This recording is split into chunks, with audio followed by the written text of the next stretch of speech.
네, 정말 요즘 알다가도 모를 게 시장인 것 같습니다. 오늘도 개인들은 7천억 넘게 코스피에서 순매도를 하고 있는 반면에 외국인과 기관은 사들이고 있는데요. 그러는 동안에 지수는 어느덧 2,650선대까지 올라와 있습니다. 이 설 연휴 시장 어떻게 전개될지 정말 궁금한데요. 그래서 오늘 시장 진단 NH투자증권의 김영환 연구원과 함께 해보겠습니다. 어서 오십시오. 안녕하세요. 1월과 2월이 이렇게 달라질 수 있나라는 생각이 들 정도로 일단 뭐 긴 설 연휴가 마무리됐습니다. 2월장 어떻게 보십니까? 일단 좋게 보고 있고요.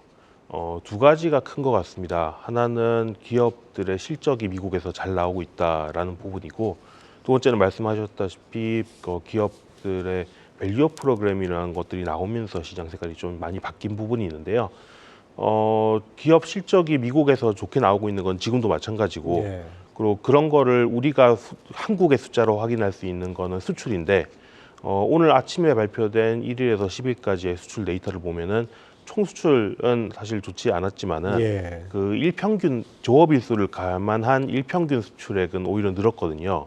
그러니까 원래 1월, 2월은 설 연휴가 언제 끼느냐에 따라서 그렇죠. 총 수출은 달라지니까 조업 일수가 중요한데 지금 한 11.7% 정도 증가. 그러니까 최근 지난해 10월 이후에 좋아지고 있는 증가세가 여전히 유지되고 있다는 것들을 확인을 했고요. 이런 점에서 보면은 기업 실적이 힘을 주는 모멘텀은 아직은 살아 있구나. 다음 실적 발표 전까지는 살아 있겠구나라는 생각이 들었고요.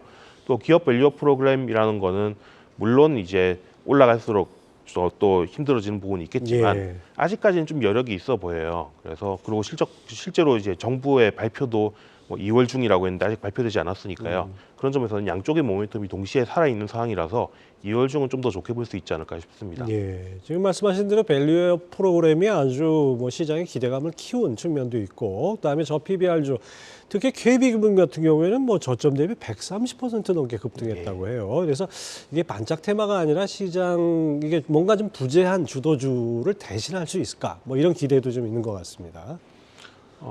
일시적으로 주도주를 보충해주는 주도주가 약간 힘이 빠져 있을 때 그걸 대신해주는 역할을 할 수 있을 것 같고요. 다만 이게 정말로 이게 주도주가 될 수 있냐라는 건 좀 다른 얘기인 것 같은데요. 일단 이렇게 얘기해 보겠습니다. 한국의 기업들 중에서 PBR 한 배가 안 되는 기업들을 전부 다 PBR 한 배까지 끌어올리게 되면요. 예. 주가 지수는 한 3,200 정도까지가 만들어질 수 있습니다. 예. 근데 그 중에서도 실제로 정말로 돈을 못 벌어서 PBR이 낮은 기업들도 있잖아요. 그런 것들은 제외하고 이건 좀 괜찮아 보인다라는 회사들을 중심으로만 보내면 어느 정도 갈 수 있냐면요. 한 2,800대 정도까지는 주가가 갈 수 있습니다. 그런 것들을 감안하면은 아직까지 한 2,600 중반 정도 나와 있는 코스피 시장 상황은 여전히 기업 밸류 프로그램으로 인해서 업사이드는 남아 있다라고 말할 수 있겠고요. 다만 두 가지 문제가 있는데 이 기업 밸류업이라는 게 근본적으로는 그럼 저 PBR들을 PBR 한 배 정도까지는 받게 해주자라는 게 목표라고 한다면 한 배에 점점 다가갈수록 모멘텀이 약화되는 건 사실이에요. 그렇죠. 이 부분이 한 가지 가격적으로 문제가 있고요. 두 번째는 지속성이라는 측면에서 정말로 기업들이 주주 환원을 잘 하고 기업의 미래 청사진을 잘 보여줘야지 밸류업이 가능해지는 건데 이런 것들을 검증하는 과정들이 좀 필요합니다. 2월 달에 일단 정부책 발표가 있고 나서 그러고 나면은 한 3월 정도에는 보통 주주총회나 이사회들이 많이 열리는데 여기서 제대로 여기에 응답하는 무언가들을 내주느냐가 중요하고요. 그 다음은 이제 4월 달에는 총선이 있는데 예. 지금 이번 정부가 내놓는 정책이 과연 이 이후에도 계속 힘을 받을 수 있을까? 아니면 뭐 정부가 레임덕에 빠지면서 그냥 이번 정부가 내놓는 정책들이 결국 시간이 지나면은 지속되지 않겠구나라는 생각들로 바뀌느냐 이런 것들도 중요하다는 생각이 들어요. 그렇게 보면은 2월, 3월, 4월 계속해서 허들들이 남아 있기 때문에 이런 것들이 주도주가 되는 거는 상당히 좀 지나는 과정들이 포함된다라고 말씀을 드릴 수 있겠습니다. 뭐 총선 결과에 관계없이 일단 이 저 PBR 우리 코리아 디스카운트를 해소하겠다는 그 부분에 대해서는 뭐 여야가 이견이 없을 것 같긴 해요. 네. 예, 하여튼 뭐 요즘 또 시장에서 이 밸류업 프로그램의 성패는 연기금 수급에 달렸다 이런 얘기들이 나옵니다. 외국인은 뭐 연일 순매수하는데 반면에 연기금은 계속해서 국내 주식 비중을 줄이고 있어요. 이래서 연기금 매수 이것도 상당히 중요하지 않겠습니까? 중요하죠. 그 연기금이 가지고 있는 규모를 생각하면 굉장히 중요한 요인인데 이 연기금도 나름의 고민이 있습니다. 뭐냐면 지금은 연기금에서 걷어들이는 기금 규모가 점점 커지는 중이니까 예. 당연히 들어오는 기금 규모는 큰데 왜 이게 국내 주식 그 투자로 연결이 안 되냐, 이 부분에 있어서는 많은 주식시장 참여자들은 안타까움을 가지는데, 반면 연금 입장에서는 이렇습니다. 지금은 들어오는 돈이 많지만은 이 정점이 언제쯤이냐면 한 2040년 정도가 되면 예. 정점을 치고요. 국민연금부터 그렇죠. 예, 국민연금이죠. 그러고 나서 급격하게 빠르게 그 다음부터는 소진이 되거든요. 고령화로 인해서 연금 수령자들이 많이 늘어나기 때문에 2050년 뭐 초중반 이 정도가 되면은 연금이 고갈되는 상황까지 빠르게 한 15년 안에 걸쳐서 예. 이루어지게 됩니다. 그러면 그때 가서 국내 주식을 많이 들고 있다가 팔려고 하면은 국내 주식에는 굉장히 큰 충격을 줄 수밖에 없고요. 그 제값을 받고 팔지도 의문이고요. 그러니 지금 국민연금은 서서히 지금부터 국내 주식 비중을 줄여주고, 뭐 해외 주식 같은 경우는 연기금이 적극적으로 판다고 해서 시장 충격이 크진 않을 테니까, 예. 아니면 아예 수익성 자산인 뭐 리츠나 이런 쪽으로 투자를 해두면, 부동산 쪽으로 투자를 해두면 임대 수익을 통해서 나중에 계속해서 수익이 나오니까 이런 쪽들 자산으로 배분을 더 늘리고 국내 주식을 많이 늘리지 말자, 이런 것들을 가지고 있단 말이에요. 그러면 이 부분을 다시 바꿔주려면은 연금 개혁이라는 가 이렇게 또 같이 진행될 필요가 있어서 기업 밸류업 프로그램이랑은 별개로 연금 개혁도 지금 정부가 추진을 하고 있는데, 이 같이 만나야 정말로 같이 시너지를 낼 수 있는 연금의 자금 유입이 가능해질 거고요. 그 전까지는 연금이 해줄 수 있는 역할은 조금은 제한적일 수밖에 없지 않나 싶은데, 연금 개혁에 대해서는 사회적 합의는 아직까지는 기업들의 밸류업보다는 조금은 좀 뒤쳐져 있지 않나 싶습니다. 그렇습니다. 지금 말씀하신 대로 바로 그 부분이죠.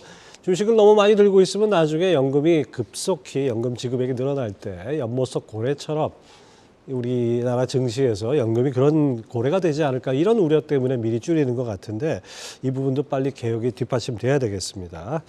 자, 오늘 MSCI 한국지수 종목이 발표됐습니다. 편입된 종목과 편출된 종목, 아주 희비가 엇갈렸는데요.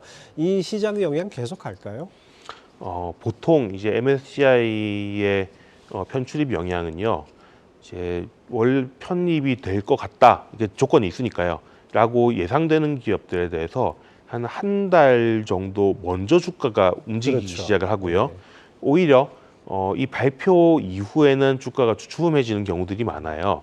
그래서 오늘도 보면은 에코프로 머터리얼즈 같은 경우는 올라가고 한진칼 같은 경우는 떨어지는 예. 모습들이 나오고 있는데, 이제 정작 이 직전의 전망들은 한진칼은 거의 확실하다. 그렇죠. 근데 에코프로 머터리얼즈 같은 경우에는 약간 유동 비율 때문에 불확실하다라는 얘기들이 있었어요. 그러다 보니까 더 반영돼 있던 건 한진칼이었고 덜 반영돼 있던 건 에코프로 머터리얼즈였던 거죠. 그러니까 이쪽 주가는 오르는데 반대쪽 떨어지는 것들이 나타나고 있다, 이렇게 보시면 되겠고요. 실제로 편출입이 이제 반영되는 거는 2월 28일 장 끝나고 나서인데, 그럼 패시브 자금은 그때 가서 유입이 될 거고요. 하지만 실제로 주가의 고점은 오늘부터 그 사이 어딘가쯤에 형성될 가능성이 사실은 많다, 이렇게 볼 수가 이거야말로 전형적으로 소문에 사서 뉴스에 팔아라라는 그렇죠. 게 조형된 이벤트죠. 예. 그래서 저 PBR 관련 그 밸류어 프로그램 발표될 시점에는 오히려 이제 뉴스에 팔아라 식으로 가지 않을까, 이런 예상도 있어요. 예, 미국 시장 얘기도 좀 해보겠습니다. 자, 지난주 S&P 500 2021년 4월 1일에 4천을 넘었는데 우리 연휴 기간 동안에 5천선을 넘었습니다. 그리고 다우지수도 사상 최고치를 경신했고, 뭐 간밤에는 이제 뭐 혼조 마감했지만은 미국 증시 이렇게 강세를 보이는 배경은 어디 있습니까? 아무래도 기업 실적들이 계속 뒷받침이 되고 있다. 그게 이제 비쌈에도 불구하고 지금의 주가를 정당화해 주는 요인인 것 같고요. 몇 가지 이벤트가 있었습니다. 8일 날 영국의 그 반도체 회사 그 ARM이 실적 발표를 하고 1분기 가이던스를 줬는데 상당히 좀 좋게 해주면서 시장 반응이 뜨거웠고요. 그리고 9일 날은 오픈 AI의 CEO죠. 샘 알트만이 한 5조에서 7조 달러 규모의 AI 반도체 펀드를 만들겠다, 이런 얘기를 했는데, 이런 AI 펀드가 만들어지면은 아무래도 이거를 반도체를 공급하는 밸류체인들 입장에서는 굉장히 긍정적인 예. 영향을 줄 테니까요. 이런 것들이 같이 좀 뭐 IT 업계의 심리를 뜨겁게 달궜다 이렇게 볼 수가 있겠습니다.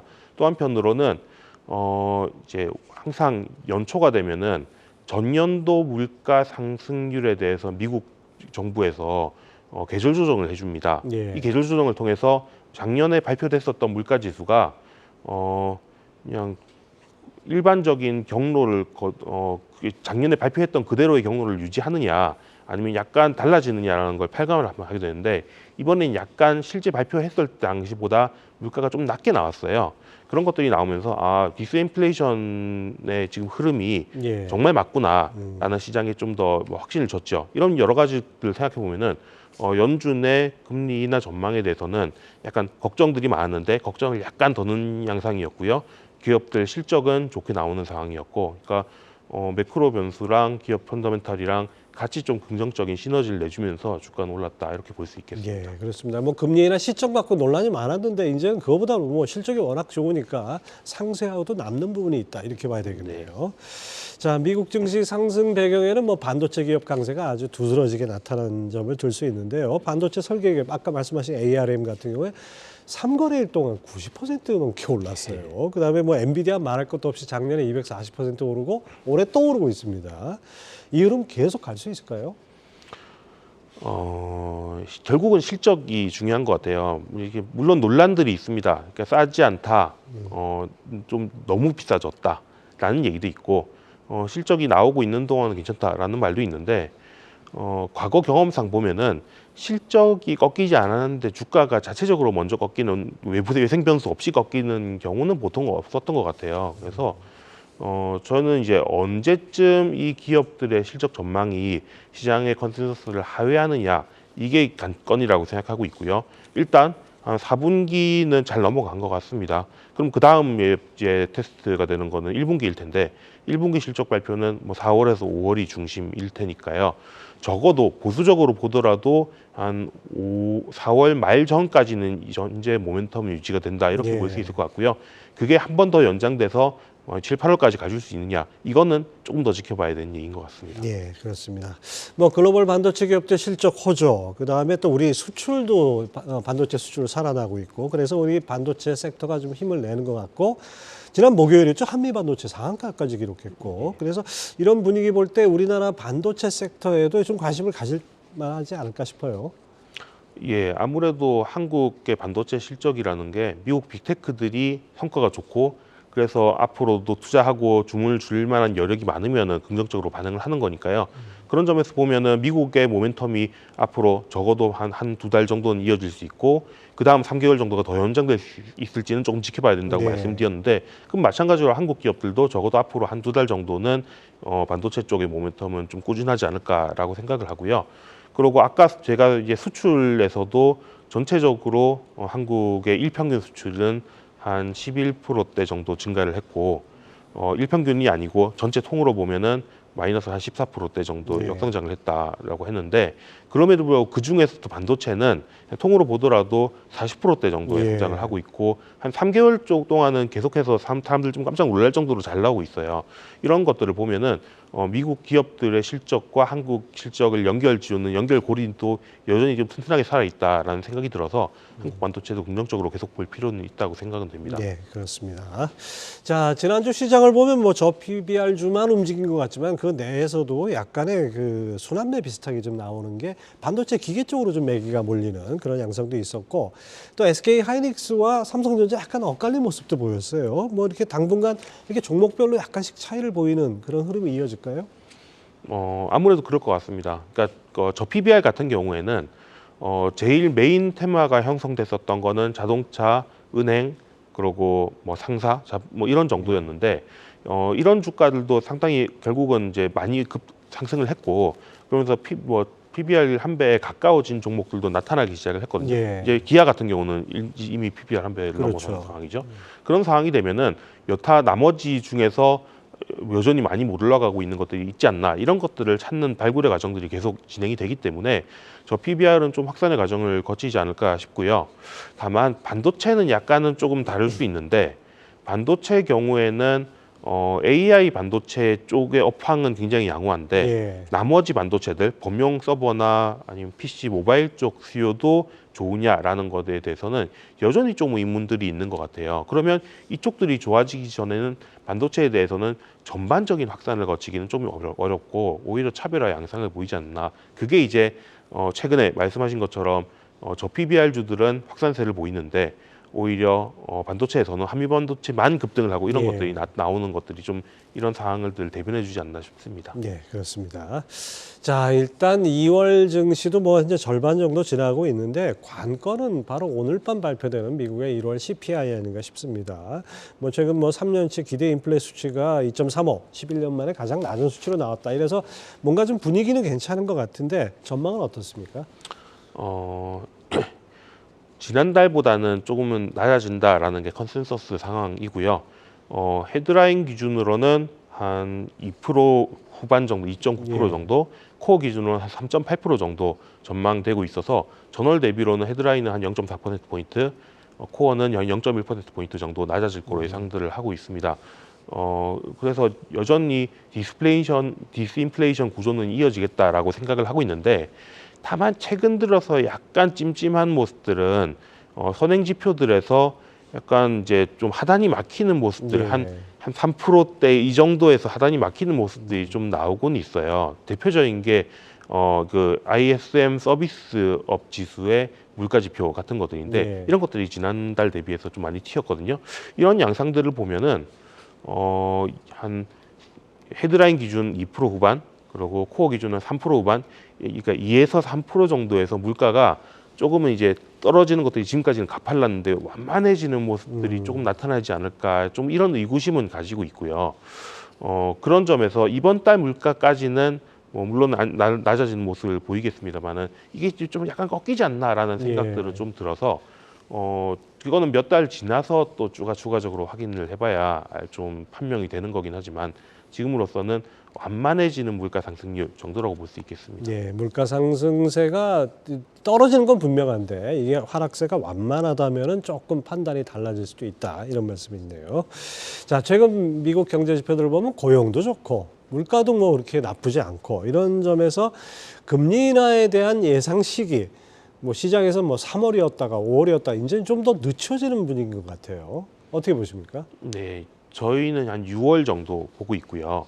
그 6월 정도라면은 한 해에 딱 중간 정도가 가는 예. 시점이니까 그 정도쯤 됐으면 이제 물가 상승률이 한 2에서 3% 정도 사이는 안착이 될 거다. 이 정도 생각이 들어요. 근데 파월 의장이 작년 FOMC 12월 FOMC에서 했던 얘기가 꼭 우리가 그 연준의 물가 상승률 목표는 2%입니다. 근데 완전히 2.0까지는 가지 않아도 좀 충분하지 않나? 금리 인하를 시작할 수 있지 않나? 약간 이런 식의 얘기들을 한 적이 있어요.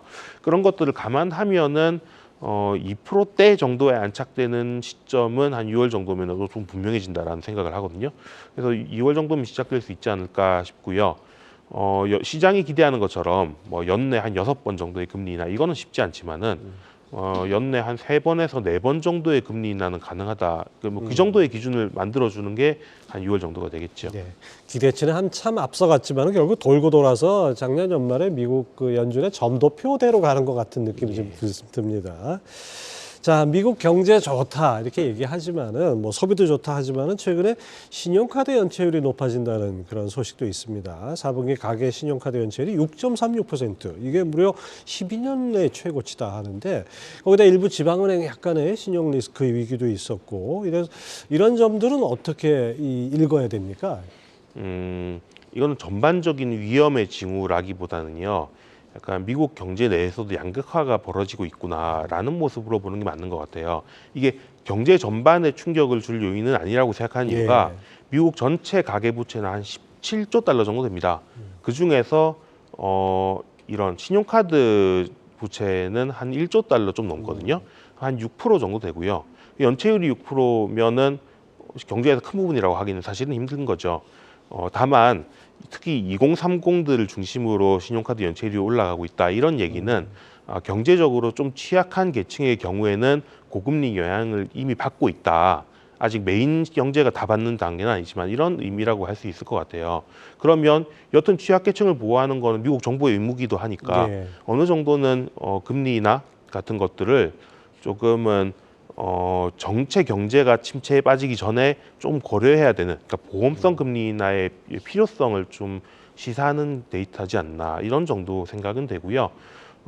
근데 이 부분을 약간은 자동차 연체나 신용카드 연체에 대해서 과거에 뭐 금융위기의 징후처럼 해석하는 거는 약간 좀 너무 나간 얘기 같기도 합니다. 예, 그렇습니다. 하여튼 그래도 우리가 면밀히 좀 살펴봐야 될 지표인 것 같습니다.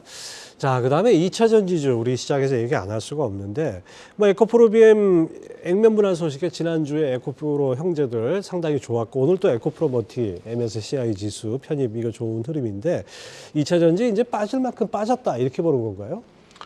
빠질 만큼 빠진 건 맞는 것 같아요. 근데 이제 다시 올라갈 수 있냐는 약간은 다른 얘기라서 이 정도 말씀드릴 수 있을 것 같습니다.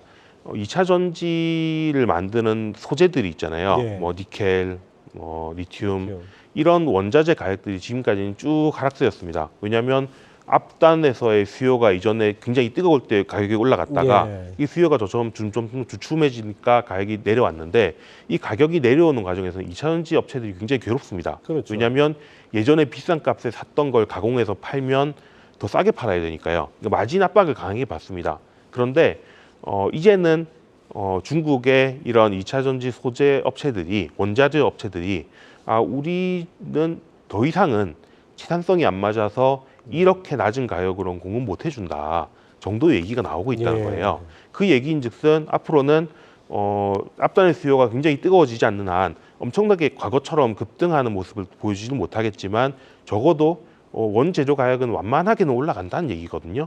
그러면 한국 2차 전지 업체 입장에서는 사온 가격보다는 약간은 비싸게 팔 수 있는 마진율은 좋아집니다. 매출이 급등장을 하는 건 좀 다른 얘기겠지만요. 그 정도 생각을 하면은 빠질 만큼은 빠졌고 트레이딩 바이 정도로 가능한 구간에는 이제 들어왔다라고 할 수 있겠고요. 다만 2차 전지가 21년, 22년 상반기 이렇게까지 뜨거운 모습들을 보여주려면은 그거는 탑라인에서의 다시 한 번의 성장이 필요한데 그러니까 전기차 판매 호조 이런 뉴스가 예, 자꾸 나와요. 이거는 조금은 더 기다려야 될 것 같습니다. 예. 자, 이렇게 지수는 올라오는데 사실 많은 분들이 이렇게 썩 그렇게 웃지 못하는 그런 장세 아닌가 생각이 됩니다. 이번 주 대응 전략 어떻게 짜야 될까요? 일단은 저 PBR 모멘텀이 아직 정부 정책 발표 전이니까 남아 있다라고 생각을 하고요. 저희는 그게 조금 더 뭐 길게 봐서 한 3월에서 4월 정도, 4월 초 정도까지 이어질 수 있다고 생각을 하고 있어서 이쪽에 대한 관심들은 계속 가져가자 이렇게 말씀을 드리고 있고요. 또 한편 반도체 같은 경우에도 아직 수출이 좋아지고 미국 기업들의 실적이 좋아지는 것들이 아직까지 그 흐름이 꺾이지 않은 상황이기 때문에 이 양쪽으로 주로 대응을 하면서 국내 주식의 비중은 아직까지는 줄이지 말고 좀 튼튼하게 가져가자 이렇게 말씀드리고 싶습니다. 네, 이번 주 잘 대응해야겠습니다. 지금까지 NAT투자증권 김영환 연구위원이었습니다. 안녕하세요.